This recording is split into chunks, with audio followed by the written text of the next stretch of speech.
2025 නොවැම්බර් මාසේ 29 වෙනිදා ඒ හඟුරන්ගෙත රිකිල්ලගස්කඩ ප්‍රදේශයේ ආදරණීය ගර්භණී මව්වරුන් වෙත සෙනෙහසේ ගී සුවඳ වැඩසටහන තිළින කරන්න සොබා බේබී අපි සූදානමින් හිටිය දවස. නමුත් කිසි කෙනෙක් හිතපු නැති විදියට රුදුරු කාලගුණය අපිට හරස් වුණා. එදා අපි ඔවුන්ම බලන්න යන්න සූදානම් කරලා තිබුණු ගමන ඒ විදිහට මගෑරුණත් ඔවුන්ට අවැසිම මොහොතේ ශක්තියක් වෙන්න සොබා බේබී අපි අමතක කළේ නැහැ.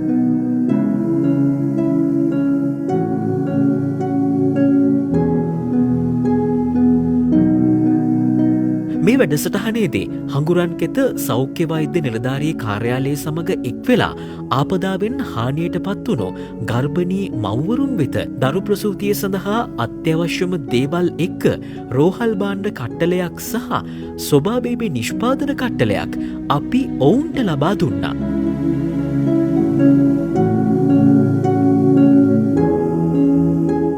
ඔබ hina වෙනකොට ඒ දරුවා hina වෙනවා. අඬනකොට ඒ දරුවා අඬනවා.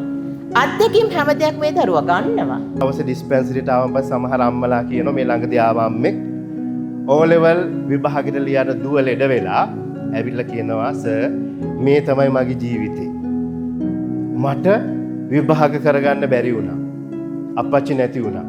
කන බොන එකේදී පවා හරි අසරණ තත්ත්වයෙන් ඉන්නකොට මේ ලැබෙන දායකත්වයේ මාර ශක්තියක්. දහසක් දුෂ්කරතා මැද්දේ උනත් අනාගතය ගැන සුබසිහින දකින නොසැලී ජීවිතය දිහා බලන ආදරණීය මව්වරුන්ට සමුදෙමින් අපි නැවතත් එන්න පිටත් වුණේ ඕනෑම දුෂ්කර මොහොතක ඔවුන්ට ශක්තියක් වෙමින් සොබා බේබී ඔවුන් අසලම රැඳෙන බවට සපත කරමින්.